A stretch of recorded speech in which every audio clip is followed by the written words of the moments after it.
우리 오늘은 경찰의 부패할 차례죠. 28페이지입니다. 경찰은 부패한 조직이에요? 맞아? 우리가 언론 보도나 이런 것들을 보면 좀 경찰이 부패했다라는 기사들이 많이 나오죠. 그죠? 근데 우리가 공무원 수가 엄청 많거든요. 알아요?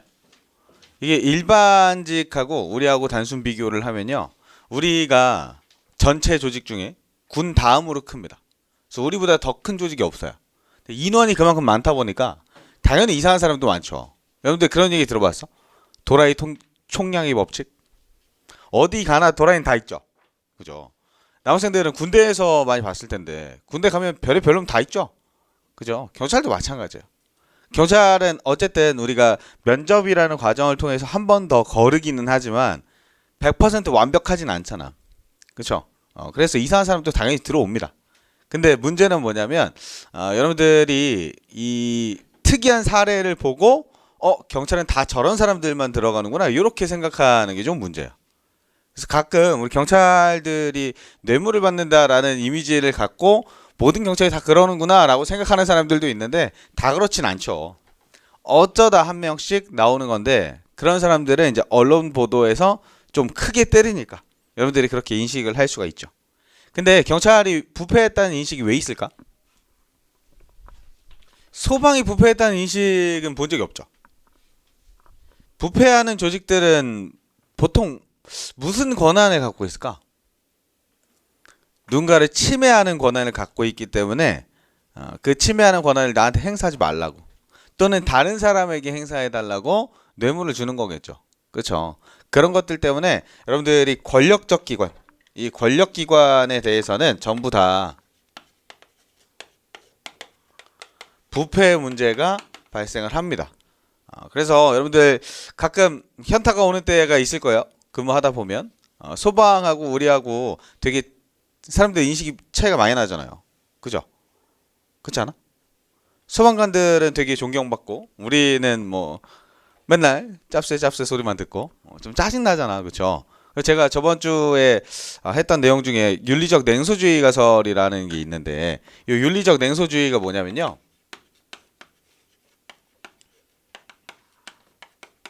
보통 우리 보고 부패했다라고 지적하는 이 기관들이 있죠. 보통 어디야? 언론, 시민단체 또는 우리를 수사하는 검사 이런 사람들이 우리보다 더 부패한 것 같지 않아? 그죠? 근데 우리한테 자꾸 부패했다고 막 지적질하니까 좀 짜증나죠? 그죠? 근데 저는 이런 측면이 제일 셌어요. 왜 소방하고 경찰하고 일은 우리가 훨씬 더 힘든데 일 우리가 훨씬 더 힘듭니다. 제가 예전에 종로 소방서 바로 앞에서 밤새도록 근무를 한 적이 있었는데 기동대 있을 때 걔들이 새벽에 몇 건 출동하는지 봤거든요. 소방서가 이렇게 있고요. 바로 옆에 파출소가 있었어요. 파출소에서 출동하는 건수, 소방서에서 출동하는 건수. 소방서는 파출소만큼 많진 않잖아. 각 지역 거점마다 하나씩 있기 때문에 얘들이 훨씬 더 큰 개념이야. 그럼 얘들이 훨씬 더 많이 출동해야 되잖아요. 새벽에 2건 나갔습니다. 2건. 제가 밤 12시부터 아침 6시까지 봤는데 2건 나갔어요. 2건. 경찰 몇십 건 나간 줄 알아요? 몇 건도 아니에요. 몇십 건이야. 40건 나갔습니다. 40건. 20배야, 20배. 20배 차이 나요. 일을 우리가 훨씬 더 많이 하는데 왜 얘들만 맨날 칭찬받고 우리는 욕먹어? 이거 고민해본 적 없어요? 여러분들 그 생각 다 해봤죠? 이 경찰이라는 직업을 선택하려고 할 때 소방하고 좀 비교 영향 해보지 않았어? 안 해봤어요? 넌 소방관 한번 해볼까? 경찰을 한번 해볼까? 요 생각하다가 그래도 범죄자 새끼들한테 때리고 이런 거 한번 해보고 싶은데 이런 생각을 조금씩은 갖고 있죠. 그죠? 나쁜 놈 잡고 싶다라는 생각을 조금씩은 하고 있잖아요. 그 나쁜 놈을 잡을 수 있다, 수사를 할 수 있다라는 권한이 뭐냐면 누군가를 침해할 수 있는 행정을 한다는 거예요. 이해돼요? 그래서 이걸 보고 침익적 행정이라고 합니다. 그래서 우리 경찰 기관은요, 침익적 행정을 하는 기관이기 때문에 당연히 이런 윤리적 냉소주의 가설 같은 내용들도 나오는 거고 부패 문제도 따라가는 거예요. 반면에 얘들은 어때? 누군가 침해할 수 있어요? 침해할 수 없죠. 누군가에게 도움만 되는 수익적 행정만 할 수 있잖아. 우리는 당연히 침익적 행정도 할 수 있고 수익적 행정도 할 수 있고. 이해됐죠?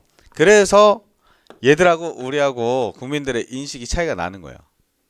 우리나라에 전과자 몇 명이나 있을까? 몇 명이나 있을 것 같아요? 전과자? 1000만 명? 얼추 비슷해. 1300만 명 있습니다. 여기 전과 있는 사람. 여기는 없죠. 있으면 안 되니까. 근데 전과 있는 사람이 꽤 많아요.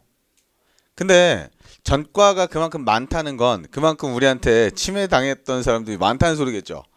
그래서 인터넷 댓글로 막 경찰 어쩌고저쩌고 막 댓글 달면서 막 악플다는 새끼들 대부분이 전과자야. 이해됐어요? 심지어 여기 경찰 강사분들 중에도 전과자 많아요. 진짜 많아. 진짜 질환 좋은 전과들도 있어요. 여러분들이 몰라서 그렇지. 진짜 내용 들으면 이 새끼 사람 새끼인가 이런 생각 들 정도로 안 좋은 전과를 갖고 있는 사람들도 여기서 강의하는 사람들이 있어요. 여러분들이 나중에 알면 이럴 만한 사람들이 있어요. 대단하죠. 근데 어쨌든 그만큼 전과자가 우리나라에 많기 때문에 우리가 계속 욕을 먹을 수밖에 없는 겁니다. 그래서 나중에 현타 오지 마세요. 당연한 거니까. 특히나 요 소방이 칭찬받고 소방 일 안 하는 거 보잖아요. 그럼 현타가 세게 와요. 되게. 근데 요런 측면 때문에 그런 거예요. 알았죠? 자, 우리 보시면 이제 부패의 뜻부터 보겠습니다. 공직자가 직무와 관련하여 자기 또는 제3자의 이익을 도모하는 행위로서 직접적인 부패 행위뿐만 아니라 이를 제의, 권고, 강요 그리고 뒤에 그 행위를 은폐하는 행위 등의 간접 행위도 부패 개념에 포함됩니다. 만약에 내가 되게 예뻐하는 A라는 애가 부패 행위를 저질렀어요. 근데 얘를 내가 감싸주고 싶어서 B라는 사람이 이 부패 행위를 덮어버렸어. 요것도 부패에 해당한다고. 알았죠? 근데 근무 중 수면, 일탈 이런 것들, 근무 중에 자는 거 또는 한 잔씩 하는 거, 점심시간에 밖에 나가고 한 잔씩 먹을 수도 있죠. 뭐 안 돼요. 근데 내근 부서에 있다가 보면요, 우리 협력 기관들이 있어요. 우리 내근 부서의 경무과 이런 데서 근무하다 보면요 홍보 같은 것 때문에 다른 외부 기관하고 같이 식사하는 자리가 있을 수 있는데 그때 그쪽 기관장이 나한테 한 잔 먹으래. 딱 한 잔만 먹으래. 안 먹을 수 있나? 안 먹기 좀 힘들죠. 그렇죠? 그럴 땐 한 잔씩 드셔도 돼요. 근데 이제 취한 상태로 근무하면 안 되는 거지. 여기서 소주 한 잔만 먹어도 막 이런 사람 있죠. 그런 사람들은 먹으면 안 되고. 난 소주 그래도 한 2병까지는 먹어요. 이런 사람들은 뭐 한두 잔 가지고 막 근무에 지장이 있는 정도는 아니니까. 경무과 내근 부서에 계시는 분들은 드셔도 돼요. 근데 외근이야. 차 운전해야 돼. 그런 사람들 먹으면 안 되죠, 당연히. 이해돼요? 근데 원칙적으로는 음주하면 안 되겠죠. 그지? 근데 특별한 사정이 있으면 예외라고 하고 있어요. 이런 것들은 일탈로 봐요, 일탈. 부패까지는 아니잖아. 그렇죠? 그래서 우리 간접행위는 부패에 포함되고요. 수면, 음주 이런 행위들은 일탈로 보기 때문에 부패에 포함시키지 않습니다. 이 개념을 알고 계셔야 돼요. 밑에 보시면 하이덴하이머라는 사람이 부패 유형을 이렇게 분류합니다. 백색, 회색, 흑색. 백색 부패는 말 그대로 깨끗한 부패 얘기하는 거예요. 보시면 이론상 일탈 행위로 규정될 수 있으나 어느 정도 용인되는 선의의 부패 또는 관례화된 부패다. 그래서 바로 밑에 경기 침체기임에도 불구하고 경기가 회복되고 있다는 공직자의 거짓말 등. 요 히터 좀 끌까요? 너무 뜨거운데. 자, 그리고 바로 밑에 회색 부패. 엘리트를 중심으로 일부 집단은 처벌을 원하지만 다른 집단은 처벌을 원하지 않는 부패다. 요거는 뭐냐면 우리 엘리트 계층에서는 요 정도는 당연히 우리가 직무 수행하다 보면 당연히 받을 수도 있는 건데 요런 건데 그냥 요 제공자들 입장에서 보면 줄 수도 없고 안 줄 수도 없고 찝찝한 요런 거야. 우리가 관례상 막 수사관님 요거 한 잔 드세요 하면서 바깥 사면 갖다 주는 거 받아도 돼요? 어때? 민원이 1,000원짜리 아이스 아메리카노 사왔어. 받아도 돼요? 받아도 될 것 같아? 어때? 받아도 될 것 같아? 받아도 된다. 아, 안 된다. 법상으로는 받아도 되게 돼 있어요, 지금은. 근데 요게 애매하죠. 왜냐면 민원인 입장에서 봐봐. 피의자가 있고 피해자가 있어요. 근데 보통 피해자는 그런 거 잘 안 하니까 피고소인이라고 칩시다. 얘는 고소를 한 사람이에요. 고소인이야. 그러면 이 사건 결과에 따라서 내가 쟤한테 민사적으로 뭐 뜯어낼 수 있는 게 달라질 수 있잖아요. 그렇죠? 그러니까 양쪽에서 다 수사관한테 잘 보이려고 하겠지. 그죠? 근데 아이스 아메리카노를 얘는 사왔어. 얘는 안 사와. 어때? 이 새끼 뭐지? 이런 생각이 들 수도 있잖아. 그쵸? 그래서 누군가는 처벌하자고 하고 누군가는 아이 그 정도는 미덕인데 이렇게 주장하는 게 회색부패예요. 이해됐어요? 이걸 보고 우리가 작은 호의라고 합니다. 작은 호의. 그래서 보시면 엘리트를 중심으로 일부 집단은 처벌을 원하지만 다른 일부 집단은 원하지 않는 부패다. 그래서 바로 밑에 정치권에 대한 후원금, 떡값, 음료수 등의 작은 호의 이런 거. 정치권에서는 처벌하지 말자 그러잖아. 떡값도 검사들은 처벌하지 말자 그러거든. 검사 떡값 사례 알아요? 뭔지? 여기 나중에 여러분들 저 형법에서 배울 텐데요. 우리나라에서 실제 있었던 일이에요. 이게 삼성에서 부회장님이 전국에 있는 검사들한테 돈 다 뿌리고 다닌 사건입니다. 그게 예전에 안기부, 지금은 우리 국정원이죠. 국정원 전신인 안기부에서 나라에 있는 모든 기업인들을 다 도청했어요. 싹 다. 그래서 그게 우리 엑스파일이라고 해가지고 되게 유명한 사건인데 그 삼성 엑스파일 치면 나와요, 네이버에. 그 광주 고검장하고 삼성 부회장님하고 둘이 식사하시면서 대화 나누는 장면들이 이제 녹화된 건데 그때 대화 나눈 게 고검장급은 이만큼 주고 지검장급은 이만큼 주고 부장검사 이만큼 그냥 새끼 검사들 이제 키우고 있는 애들 얘들한테는 이만큼 주고 요런 내역들이 나와요. 그래서 이번 설엔 얼마나 할까요? 이번 명절엔 어떻게 할까요? 요런 내용들이 나와요. 거기에서. 근데 그 사건이 되게 웃겼던 게 결국에는 그 검사들은 처벌 안 받고요. 그 불법 녹취했다고 그 사건 가지고 이제 국정원 직원들이 기소가 되거든요. 걔들도 다 무죄가 나왔어요. 공무원들 다 무죄 나오고 그 사건 폭로한 국회의원 하나만 처벌받았습니다. 되게 황당한 사건이에요. 근데 그게 어쨌든 우리가 지금 여러분들 세대에서는 한 번도 들어본 적 없는 사건이잖아. 삼성 엑스파일. 그죠? 그게 되게 알게 모르게 묻혔는데 그 삼성 엑스파일 사건 한번 네이버에 쳐보세요. 되게 자세하게 나와. 근데 그 사건에서 문제가 됐던 게 이 떡값입니다. 검사들이 월급 되게 적은 거 알아요? 검사들이 급수는 높지만 공직자이기 때문에 월급이 높을 수가 없어요. 근데 업무량은 많거든? 우리가 보면 검사들이 좀 노는 것 같지만 생각보다 업무량이 많아요. 그러니까 혼자서 업무를 다 쳐낼 수는 없거든. 그러니까 항상 밑에 누가 있어요? 수사관들이 있거든. 같이 근무하는 수사관들이 서너 명씩 있습니다. 그럼 그 수사관들이 도와줘야 돼, 나를.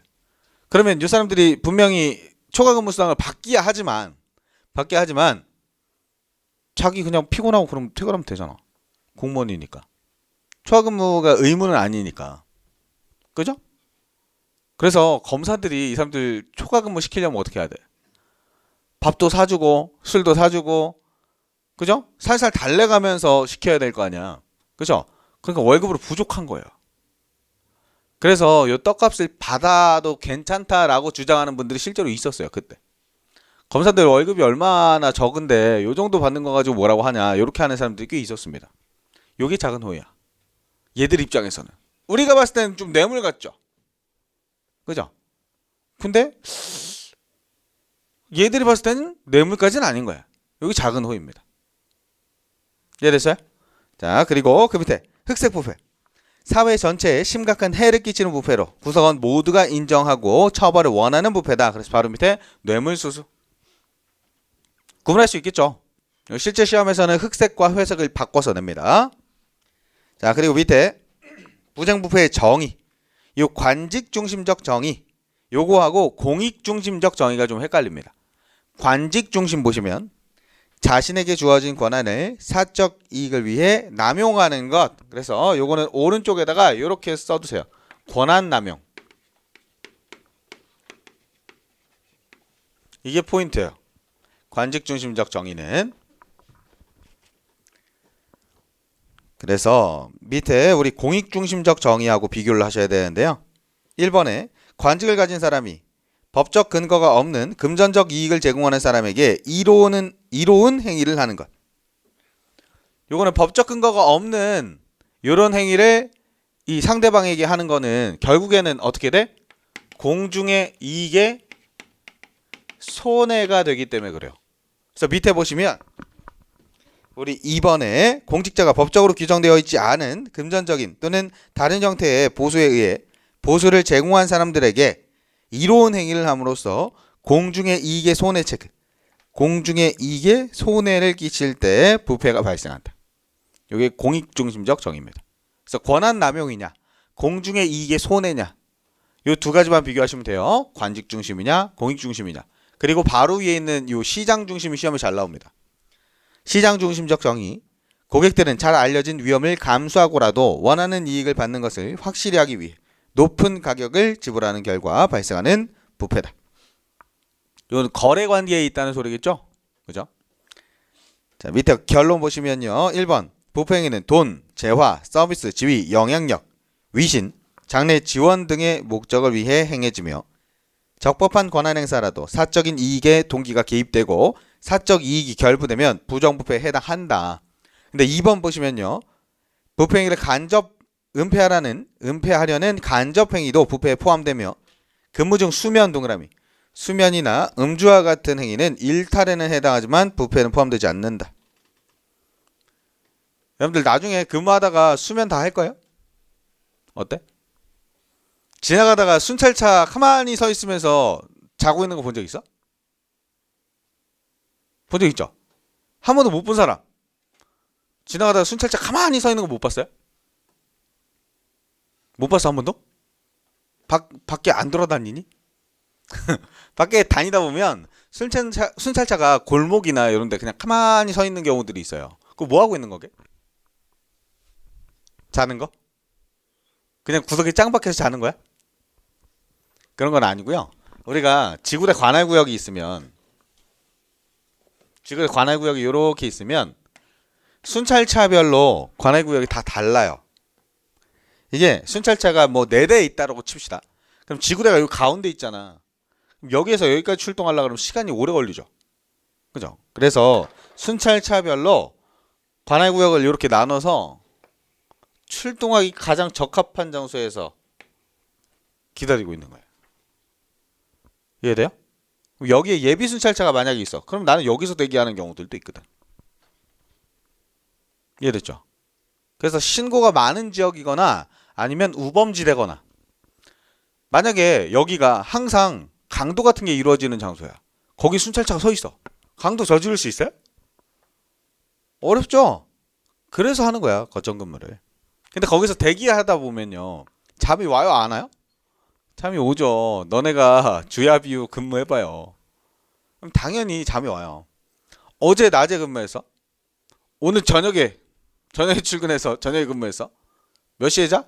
아침에 10시에 자. 집에서 10시에 자. 몇 시에 일어나? 한 4, 5시 돼야지 일어나겠죠. 그죠? 심지어는 막 8, 9시에 일어나기도 하겠죠. 그때 일어났어. 밤에 잠이 와요? 안 오죠? 밤에 못 자고 계속 생활하다가 다음날 낮에 또 잤어? 밤에 일어났어? 아침에 출근해야 되네? 잠 안 오죠? 그죠? 한 6시 그쯤까지 뜬 눈으로 밤새고 출근했어? 이 상태로 출근하겠죠? 그죠? 그날 낮에 대봐. 잠이 안 올 수가 있나? 당연히 잠이 오죠. 그래서 제가 가끔 보면요. 그 경찰관들 그 차 세워놓고 잔다고 막 신고하는 인간들이 있는데 네가 해봐. 네가 잠이 안 오나? 거기 그냥 가만히 대기하고 있으면 당연히 잠이 오죠. 그죠? 그러다가 이제 신고가 떨어졌는데도 출동 안 하면 문제가 되겠지만 출동 안 할 수가 없습니다. 그래서 이렇게 자고 있다가 무전이 울리잖아. 무전이 울리면 깨요. 아니면 신고가 떨어지잖아요. 그러면 코드 2는 띵동 이래요. 근데 코드 1이나 코드 0 좀 심각한 현행범 있는 그런 사고가 터지잖아요. 그러면 안에 있는 이 PDA에서 사이렌 소리가 들려요. 위용 위용 위용 위용 이래요. 출동하라고. 안 깰 수가 없어요. 그래 항상 혼자 출동해요? 2인 1조잖아. 그쵸? 둘 중에 한 명 깨겠지 당연히. 가끔 잠 깨어든 사람 있죠. 엄마 아무리 깨워도 안 일어나는 사람. 맞으면 되는데. 그런 사람들은요. 안 들릴 수가 있잖아. 그쵸? 그러면 무전을 좀 키워놓던지 좀 긴장하면서 근무하면 돼. 긴장하면서 근무하면 당연히 벌떡벌떡 일어나죠. 이해돼요? 그래서 그런 것들은 우리가 부패행위로 보지 않습니다. 알았죠? 자, 그리고 오른쪽에 이제 경찰 부패 원인에 보시면 여러 가지 가설들이 나옵니다. 이것도 이제 재밌는 내용들인데 제일 먼저 나오는 거 뭐라고 돼 있어요?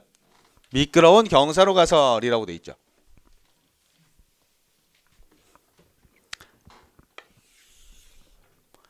이거는 셔먼이라는 사람이 주장한 건데 스노우볼 알아? 위에서 눈 이렇게 굴리면 어떻게 돼? 점점 커지죠.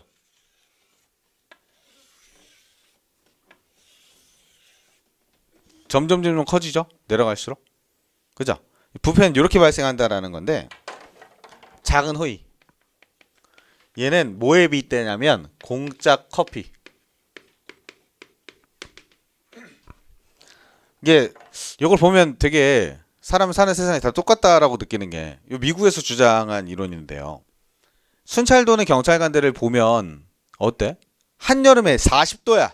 근데 경찰관들이 그냥 맨몸으로 순찰 돌고 있어요.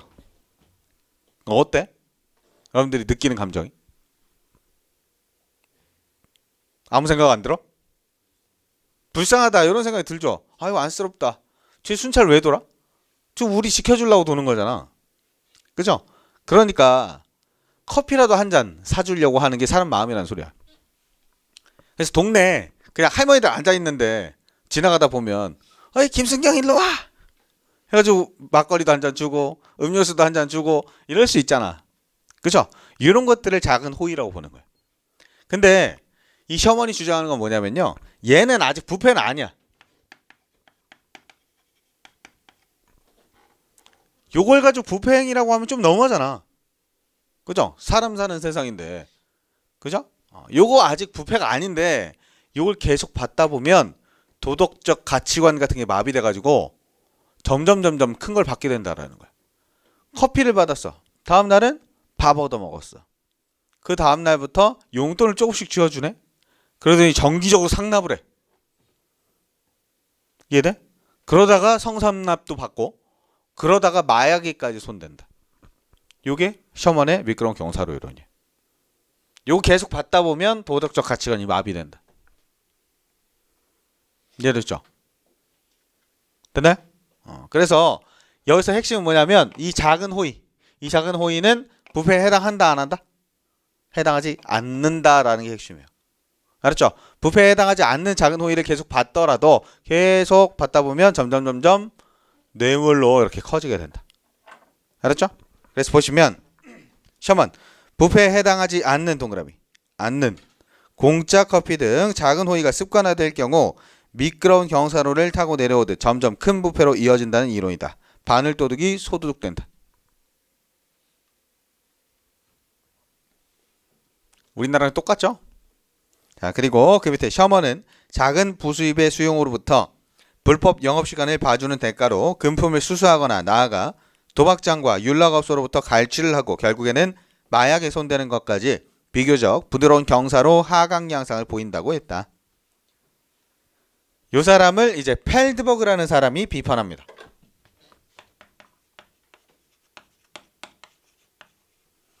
이 펠드버그는요 경찰관이거든. 제가 펠드버그 극이라고 하는데 이 셔먼의 이 미끄러운 경사로 이론의 내용을 듣고 긁힌 거야. 되게 열받아가지고 야 경찰관이 바보냐? 경찰관은 이성과 지능이 있다. 그래서 뇌물인지 이 작은 호인지 그 정도는 구분할 수 있다. 그렇기 때문에 이 셔먼의 미끄러운 경사로 이론은 비현실적일 뿐만 아니라 경찰관 지능에 대한 모독이다라고 표현해요. 지능에 대한 모독. 요 표현하는 방식을 보면 얼마나 열받았는지 보이죠? 그치? 그래서 긁혔다고 하는 거예요. 펠드버그. 알았죠? 근데 얘를 한 번 더 놀리는 사람이 나와요. 이 델라트르라는 사람인데요. 이 델라트르가 뭐라고 하냐면 얘한테 맞장구를 막 쳐줘요. 야야 펠드버그야 맞다. 네 말 맞다. 그 똑똑한 경찰관들은 안 그렇지. 근데 네 주변의 경찰관들 중에 다 너처럼 똑똑한 애만 있니? 하고 물어보는 거야. 근데 펠드버그가 가만히 생각해 보니까 자기 동기 중에 등신 새끼 하나 있거든. 그죠? 나중에 여러분들도 느낄 거야. 제 동기 중에 진짜 등신들 많거든요. 근데 얘들은 구분 못할 수도 있겠는데 이런 생각이 들게 만든 거야 얘가. 그래서 일부 경찰관들이 구분을 못하는 경우도 있기 때문에 전부 받으면 안 된다. 이렇게 주장하는 게 델라트르. 됐나요? 되죠? 자 그리고 요 두 사람 요 셔먼이 주장한 이 미끄러운 경사로 이론하고 펠드버그의 이 주장하고 둘을 비교 형량해 가지고 이 존 클라인이라는 사람이 있는데요. 이 사람 앞으로 많이 나올 거예요. 우리 저번 주에 고전적 전문직의 특징 요거 배웠었죠. 자율적 자기통제 이런 거. 그죠? 그거 주장했던 사람이에요. 이 사람이 야 얘보다는 얘가 조금 더 현실성이 있다. 이렇게 얘 편을 살짝 들어줘요. 얘는 좀 이상주의적인 성격이 좀 있죠. 사람이 살다 보면 그런 거 받을 수도 있죠. 그죠? 나중에 여러분들 이 파출소에 있다 보면 그런 거 진짜 많이 볼 텐데요. 그 지나가다가 할머니 할아버지들이 꼭 바카스 같은 거 한 병씩 갖다 주고 가요. 가끔 자기들 관련된 뭐 사건 처리해 주잖아요. 그럼 고맙다고 바카스 한 병을 꼭 사다 놓고 가요. 그럼 그거 어떻게 해? 할머니 한 명 갖고 와. 헤이 보내? 그 할머니 힘들게 낑낑대면서 이렇게 사왔는데 할머니 저 못 먹어요. 들고 다시 가셔. 이래? 그럼 너무 정없지 않아요? 그죠? 그래서 우리 보통 어떻게 하게? 먹어요. 먹는데 뭐라고 하냐면 할머니 이거 우리 못 받아. 이거 받으면 안 돼. 야 그런 게 어딨어 가 먹어 이러면 아니 그럼 버리고 가든가. 그래. 그럼 버렸잖아. 무주물이야 무주물. 그죠? 그래서 그냥 말을 그렇게 하는 거죠. 받아도 돼요. 왜냐면 우리 법에 원활한 직무 수행을 위해서 받을 수 있는 가액 범위 안에 포함돼요. 최대 5만 원까지 받을 수 있습니다. 최대치가 5만 원. 우리가 5만 원짜리 받겠니? 5만 원짜리 받을 일이 없겠죠. 뭐 기껏해야 진짜 아이스 아메리카노 한 잔. 요 정도가 전부고 우리가 실질적으로 5만 원짜리는 뭐 식사는 무슨 5만 원짜리 밥 먹어요? 5만 원짜리? 오마카세 먹니? 5만 원짜리 거의 안 먹잖아요. 그 왜 5만 원 기준을 세워둔 거냐면 고위공직자들 때문에 국회의원들 지들 처먹으려고 그렇게 만들어 놓은 거예요. 우리는 실질적으로 그렇게까지 받을 일 자체가 없어. 그래서 우리는 웬만한 건 다 받아도 됩니다. 알았죠? 근데 이제 대가성이 있으면 안 되지. 내가 이 사람한테 유리한 수사 결과를 내어주는 대가로 이거 받아먹으면 안 되는 거죠. 이해됐죠? 자 그리고 펠드버그의 비판 보시면 경찰관들은 작은 호의와 뇌물을 구별할 수 있다. 그리고 니은 작은 호의를 받았다고 해서 반드시 부패를 범하는 것은 아니므로 셔먼의 주장은 비현실적일 뿐 아니라 경찰관 지능에 대한 모독이다. 다만 펠드버그도 경찰관이 작은 호의를 베푸는 장소에서 주로 근무하고자 함으로써 근무 지역에 불균형이 발생하고 경찰 서비스가 모든 사람에게 균등하게 제공되어야 함에도 불구하고 돈 있는 사람들에게만 서비스가 집중되는 문제가 있다고 지적을 했다. 그래서 이 사람도 되게 합리적인 사람이에요. 그래서 이렇게 얘기를 했지만 이런 문제점이 발생할 수 있다라고 주장했던 거예요. 자, 그리고 그 밑에 델라트르. 작은 호의를 수용하는 것은 전문가로의 대우를 받고자 하는 경찰의 직업적 희망에 의한 것이므로 경찰 조직의 정책으로 모든 작은 호의를 금지해야 한다고 주장했다. 셔먼도 델라트르도 금지론자예요. 작은 호의 받으면 안 된다. 근데 펠드버그는 야, 요 정도는 받아도 된다 라고 주장한 거고요. 그 밑에 전체 사회 가설. 이건 바로 밑에 있는 구조 원인 가설하고 구분을 좀 하셔야 되는데요. 전체 사회 가설은 뭐냐면 부패 원인이 경찰관한테 있냐 또는 경찰 조직에 있냐 또는 시민들한테 있냐. 요 원인을 누구한테? 시민들한테 있다라고 규정한 그 내용입니다. 보시면 윌슨 동그라미. 윌슨 시카고 시민 동그라미. 시민이 경찰을 부패시켰다고 주장했다. 왜 그러냐면 우리 아까 작은 호의 같은 거 제공해 주는 거 누가 제공해 줘요? 시민들이 제공해 주잖아. 우리 가만히 있었는데 시민들이 그냥 막 주는 거죠. 그치? 그러니까 경찰관이 처음부터 부패한 게 아니라 시민들이 자꾸 갖다 바치니까 부패하게 된다라는 겁니다. 그래서 보시면 전체 사회가 경찰관의 부패를 묵인하거나 용인할 때 경찰관이 부패 행위에 빠져들게 된다는 것이다. 그래서 바로 밑에 작은 부패 행위. 얘는 이제 작은 호의를 작은 부패 행위로 봐요. 요게 이제 셔먼과의 차이점입니다. 셔먼은 부패로 보지 않아요. 근데 윌슨은 작은 부패 행위다라고 봐요. 그래서 보시면 작은 호의로부터 시작되어 결국 그것에 길들여지게 되고 마침내 걷잡을 수 없게 된다는 내용으로 경찰관에게는 작은 호의, 심지어 한 잔의 커피도 받도록 허용돼서는 안 된다. 그래서 바로 밑에 미끄러운 경사로 이론과 유사한 이론이다. 그래서 요거 때문에 바로 밑에 보시면 패트릭 머피라는 뉴욕 시경국장이 봉급을 제외하고 깨끗한 돈은 없다라고 강조했습니다. 그래서 이 사람은 봉급 빼고는 받으면 안 된다, 경찰관은. 이렇게 주장한 거예요. 그럼 얘는 작은 호의 찬성론자야, 금지론자야? 금지론자죠. 봉급 빼고는 받지 말라라는 거니까. 알았죠? 그리고 그 밑에 구조 원인 가설, 니더퍼, 로벅, 바커 이렇게 나오죠. 지금 학자들 계속 나오니까 막 머리 아프죠. 그지? 요거는 우리가 그냥 지금 색깔 칠해 놓은 것만 해가지고 호로박 이렇게 외울 거야. 호로박 이렇게 호로박. 맞죠? 니더퍼, 로벅, 바커. 그렇지? 호로박. 구조 원인 가설이죠. 구조 원인 가설. 그래서 요거는 이렇게 호로박구 이렇게 외울 거야. 호로박구. 다른 건 안 외워도 보다 보면 외워져요. 자동적으로. 얘만 외우시면 됩니다. 구조 원인 가설. 얘는 이름 보면 답 나와. 뭐가 원인이라고? 구조가 원인이래. 무슨 구조? 조직 구조가 원인이래. 보시면 부패한 선배 경찰로부터 부패를 학습하게 되어 그들도 부패의 수렁에 빠진다는 이론이다. 그래서 선배들이 후배들한테 가르친다라는 거야.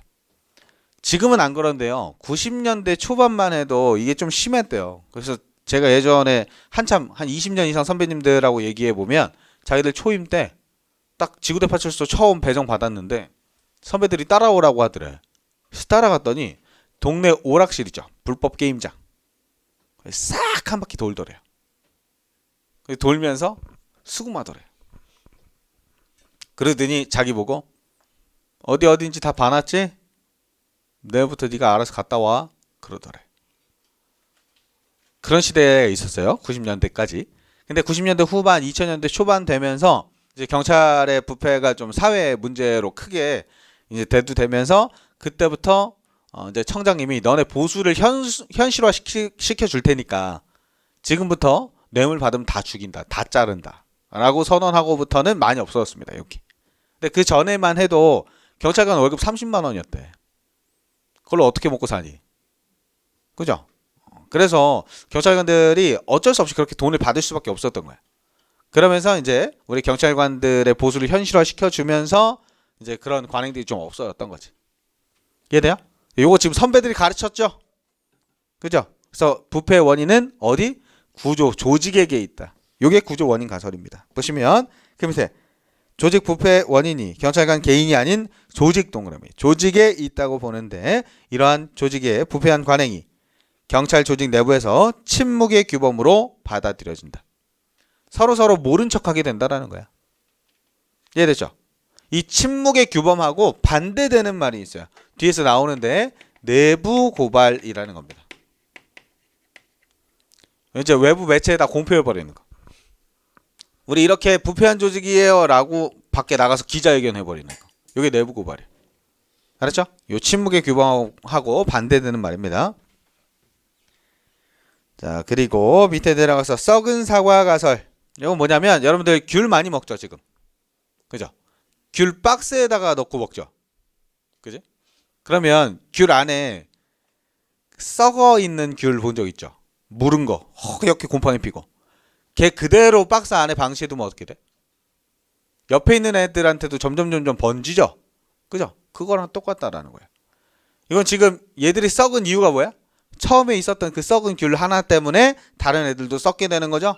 그죠? 그래서 보시면 사과 속에 한 개의 사과가 썩어 있는 경우 옆에 있는 사과까지도 자연스레 썩어 들어가게 된다는 가설이다.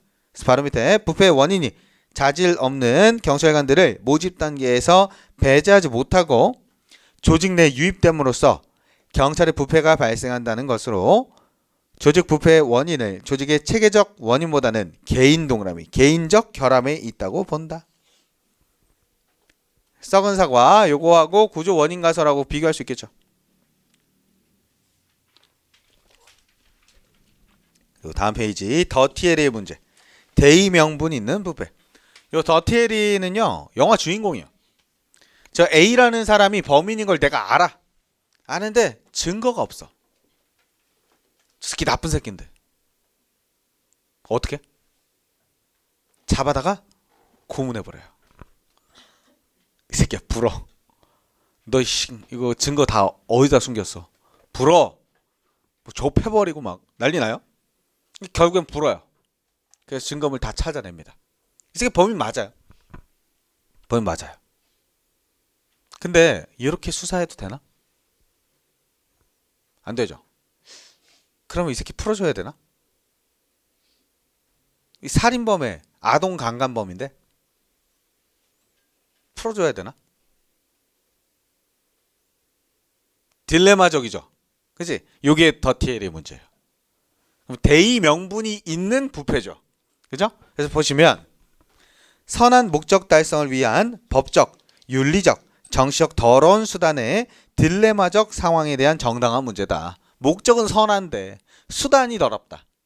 바로 밑에 정당화 조건 클로칼스라는 사람이 요 세 가지 조건을 제시합니다. 목적 달성이 가능해야 되고 최후 수단이어야 한다. 그리고 뒤에 효과적이어야 한다. 요 세 가지를 제시한 게 클로칼스라는 사람이에요. 알았죠? 이 더티에리의 문제가 뭔지 개념만 정확하게 알고 계시면 됩니다.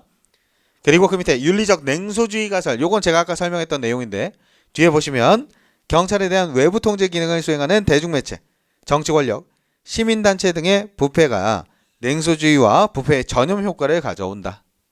그래서 언론이나 이런 데가 훨씬 더 부패했는데 우리 보고 자꾸 부패했다고 지적질하면 어때? 지들이 더 하면서 지랄하네? 하면서 냉소주의를 유발하게 된다라는 겁니다. 그리고 밑에 보시면 경찰의 부패화 과정 1, 2, 3, 4단계가 있는데요. 이거 당연한 겁니다. 1단계 시민경찰은 대부분 사회에 봉사하려는 수단으로 입식하고요. 2단계 낮은 사회인식, 낮은 봉급, 승진 좌절 등 현실의 벽에 의해 좌절하게 됩니다. 3단계 보시면 경찰이 자신의 역할을 무의미하다고 느끼고 냉소적으로 변하며 체념하게 되고요. 4단계 경찰이라는 직업을 사적 이익과 안락을 추구하는 수단으로 이용하며 부패하게 된다. 이 시간의 흐름에 따라 자연스럽죠. 그죠? 이런 것들은 이제 개선하려고 여러분들 여러 가지 복지정책 이런 것들도 마련하고 있는 겁니다. 그래서 이번에도 보면 점점 복지정책이나 수당 같은 거 올리려고 하더라고요. 그래서 이번에 뭐 위험수당이랑 뭐 출동수당이랑 이런 것들 계속 올리려고 하더라고요. 원래 출동수당이 하루에 10건씩밖에 안 줬어요. 맥시멈 10건이었는데 그 상한도 없애버렸더라고. 그래서 올해도 조금씩 좋아진 것 같고 내년에도 조금 더 좋아지게 한다고 해요. 어쨌든 공직이 지금 최근에 계속 안 좋은 평가를 많이 받았잖아. 그러다 보니까 점점 개선하려고 하는 움직임이 있기는 있어요. 어쨌든 그렇고 그 밑에 작은 호의에 대한 논의입니다. 작은 호의는 공직의 청렴성을 해치는 뇌물과 이론적으로 구분되는 개념이지만 현실적으로 구분의 모호성으로 인해 허용에 관한 입장이 대립한다. 그 밑에 허용론, 이성과 지능. 요거 아까 누가 주장한 거야? 펠드바우그. 그지? 긁힌 사람. 뒤에 평균적인 경찰관은 호의와 뇌물을 구분할 능력을 갖추고 있으며 작은 호의로 인해 편파적으로 업무를 처리하지 않는다. 그리고 바로 밑에 관행성. 뿌리 깊은 관행을 완전히 없애는 것은 불가능하다. 그렇죠? 지나가는 경찰관이 땀 뻘뻘 흘리면서 고생하는데 그냥 지나칠 수가 없잖아. 냉수라도 한 잔 주고 하는 게 사람 마음이지. 그죠? 그래서 제가 차에다가 가끔 음료수 같은 거를 그냥 넣고 다니거든요. 지나가다가 제가 항상 그 광화문 있는 데를 지나가가지고 그쪽 지나가다가 경찰관들 막 땀 뻘뻘 흘리고 있잖아요. 그럼 창문 내리고 저기요 들고 가요. 근데 그런 거를 우리가 없앨 수 있어요? 없앨 수가 없다라는 거예요. 이게 관행성. 그리고 바로 밑에 형성제 이론. 작은 호의를 통해 지역사회와의 친밀감, 즉 긍정적 협조관계를 구축하는 효과가 있다. 이거 뭐냐면 내가 커피 한 잔 받아 마시면 이 사람한테 더 잘해야 되겠다라는 생각이 좀 들죠. 그죠? 그래서 이 작은 호의가 경찰관하고 시민들하고 더 가까워지는 형성제 역할을 한다라는 거예요. 접착제 같은 거야. 그리고 그 밑에 자발성, 강제된 것이 아닌 자발적으로 이루어진다. 그래서 내가 달라 그랬나? 자기가 준 거지. 바로 밑에 펠드버그, 카니아, 존 클라이니히라고 돼 있는데요. 요 카니아라는 사람이 형성제 이론을 주장한 사람이에요. 그리고 밑에 금지론, 부작용. 아무리 작은 호의라도 반복되면 점점 더 멈추기 어려운 부패로 이어진다. 그리고 특권 의식이 생기고 구별이 곤란하다. 그리고 4번 불순 의도. 보통 요 작은 호의를 왜 줘요? 나 좀 잘 봐주세요. 이런 마음으로 하는 거잖아. 그렇죠? 그래서 작은 호의를 제공하는 사람은 대부분 불순한 의도를 가졌다라는 겁니다. 알았죠? 자, 금지론자는 그 밑에 셔먼, 머피, 달라트르, 윌슨 등이 있습니다. 됐나요? 자, 그리고 우리 오른쪽에 동료의 부패에 대한 반응은 지금 시간이 좀 애매하니까 우리 정각까지 쉬고 이어서 진행하겠습니다.